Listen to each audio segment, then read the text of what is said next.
इस बार fathers day के उपलक्ष्य में संपर्क संस्थान के द्वारा आयोजित किया गया एक जूम मीटिंग, उसमें मैंने भाग लिया और अपने पिता का एक किस्सा उसमें मैंने सुनाया, जिसमें वो मुझे ज़बरदस्ती बिरजू महाराज का नृत्य देखने के लिए ले जाते हैं।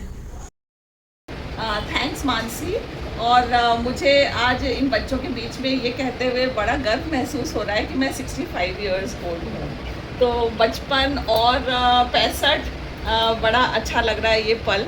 और आज मैं जब अपने पिता को याद करती हूँ, क्योंकि पिता के ऊपर ही बोलने का हमारा आज तय हुआ है, तो मैं वो दिन याद करना चाह रही हूँ जब मैं 12-13 साल की थी।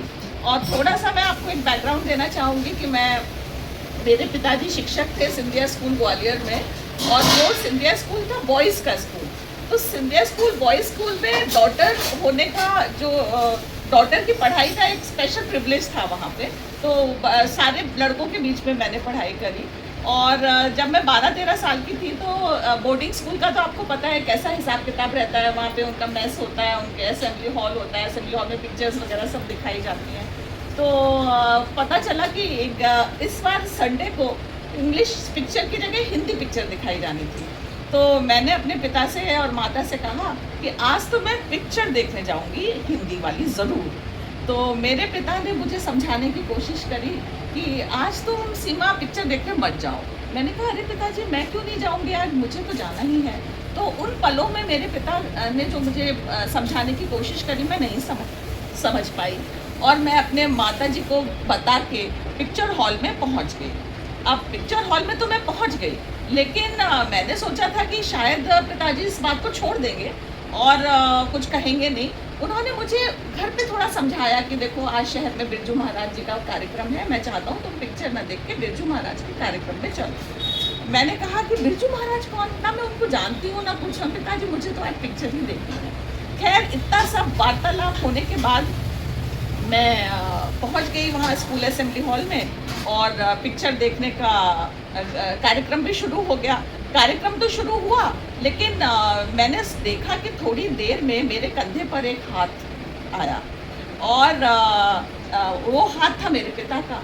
और अब यहाँ से मैंने जो लेख लिखा है वो मैं पढ़ना चाहूँगी, और ये मैं अपने इसमें से पढ़ रही हूँ कि मैंने सोचा पिताजी मान जाएंगे, कभी भी मेरे इतना पीछे नहीं पड़ेंगे, धीरे धीरे उनको समझ आ जाएगा। और मैं सिर्फ माँ को बताकर चली गई। पिक्चर शुरू हुई, शुरू के 5 या 10 मिनट ही गुजरे होंगे कि देखा किसी ने मेरे कंधे पर हाथ रखा।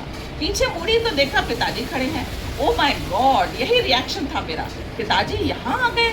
फिर मैंने सोचा कि पिताजी तो कभी मेरे पीछे इतना पड़े ही नहीं, आज क्या हो गया है इनको। मन में इतनी उथल पुथल चल रही थी, समझ नहीं पा रही थी क्या कहूँ क्या करूँ। पिताजी कहीं गुस्सा तो नहीं हो जाएंगे। इतने में ही उनके धीरे से आवाज़ आई मेरे कानों में, बेटी थोड़ा बाहर आना। अब बाहर तो मुझे जाना ही था।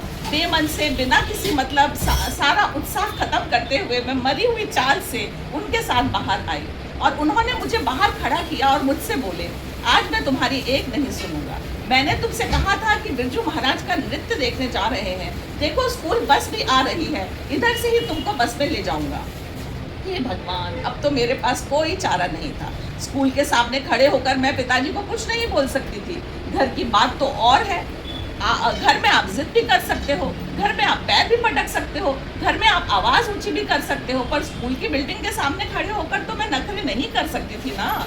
एक बार कोशिश करी, पिताजी कितनी अच्छी पिक्चर है, मुझे देखने दीजिए ना प्लीज़, मैं फिर देख लूँगी ना बिरजू महाराज का नृत्य। परंतु पिताजी इस बार तो अटल थे, और भाई मुझे स्कूल बस में बैठ के जाना पड़ा। बस पहुँची ग्वालियर शहर के ऑडिटोरियम में जहाँ बिरजू महाराज का नृत्य होने वाला था। मैं बैठी सोचती रही, हे भगवान आज पिताजी को क्या हो गया है, क्यों इतनी जिद करके मुझे इतना परेशान किया, आज मुझे पिक्चर भी नहीं देखने दी। मन तो मेरा पिक्चर में था और दिखाने ले आए हैं ये नृत्य। शुरू किया धीरे धीरे, ये क्या, अभी तो धीरे धीरे, और वो तो एकदम ही तेज गति पर आ गए। अरे ये क्या, एक घुंघरू की आवाज़, परंतु उनके पैरों में तो इतने घुंघरू बंधे हैं। ओ माय गॉड, ऐसा लग रहा है वो बिल्कुल खड़े हैं और सिर्फ एक घुंघरू की कहीं से आवाज़ आ रही है। अरे मैं तो हैरान हो गई, अचानक से गति तेज हो जाती है।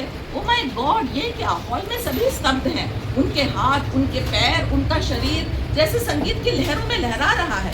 ये तबले की थाप पर कैसे उनके घुंघरू भी बज रहे हैं। उस तबले की लय में जैसे मदमस्त हो गए हैं। घुंघरुओं को उनकी भाषा कैसे समझ आ रही है कि अब हमें इतना हिलना है, अब हमें कम हिलना है, अब हमें ज़्यादा हिलना है, अब हमें कम आवाज़ निकालनी है, अब हमें ज़्यादा आवाज़ निकालनी है। यह तो कमाल है। मैं तो उनको देख देख कर हैरान हो रही थी। पिताजी की उनके बारे में कई बातें याद आ रही थी। उन्होंने जो बताया था, यह नज़ारा तो उससे भी बहुत ज़्यादा शानदार था। बिरजू महाराज का नृत्य देखकर मैं हैरान हुई जा रही थी। भूल गई थी वह पल जो घर में गुजरे थे, जिसमें मैं मना कर रही थी यहाँ आने के लिए। वो पल जो स्कूल के सामने गुजरे थे, जब पिताजी मुझसे कह रहे थे तुम्हें चलना ही होगा, आज तुम्हें मैं लेकर ही जाऊंगा। वह पल तो पता नहीं कहाँ गायब हो गए थे और मैं तो यहाँ खो सी गई थी। बिरजू महाराज के घुंघरुओं के लय में पता नहीं कैसे और कब कार्यक्रम खत्म भी हो गया, मुझे एहसास ही नहीं हुआ। 1 घंटे का कार्यक्रम था और मुझे तो लगा जैसे अभी मैंने देखना ही शुरू किया था। अरे यह क्या, कार्यक्रम तो खत्म हो गया। बिरजू महाराज आगे झुके, उन्होंने हाथ जोड़े, स्टेज पर सन्नाटा। पिताजी ने मेरी तरफ देखा, मानो पूछ रहे हो बेटी कैसी हो।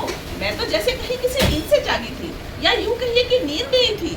और ऐसा लगा जैसे पिताजी ने डिस्टर्ब कर दिया। पिताजी की वो मुस्कुराहट जैसे कह रही थी अब बोलो, तुम तो आना ही नहीं चाहती थी, क्योंकि वह मुझे तो जबरदस्ती लेकर आए थे। तो अब कैसे तारीफ कर दूं। लेकिन मैं बच्ची थी, बच्चे मन के सच्चे होते हैं, इसलिए मैं बिना बोले नहीं रह सकी। पिताजी आप कितने अच्छे हैं, आपको पता था ना कि मुझे यहाँ आकर अच्छा लगेगा, इसलिए आप मुझे जबरदस्ती लेकर आए और आपने मेरी एक ना सुनी, मेरी एक ना चलने दी, क्योंकि आपको पता था कि पिक्चर तो बार बार आती रहेगी, परंतु बिरजू महाराज यहाँ पता नहीं दोबारा कब आएंगे, फिर हमें कहाँ मौका मिलेगा। पर अब सोचती हूँ तो सच में मैं समझ पाती हूँ कि वह कितने सही थे कि वह मुझे मेरा हाथ पकड़कर मेरी मर्जी के खिलाफ मुझे बिरजू महाराज का नृत्य दिखाने के लिए क्यों ले गए और वहाँ जाकर मुझे एहसास कराया कि मैं अगर यहाँ नहीं आती तो शायद बहुत कुछ मिस करती।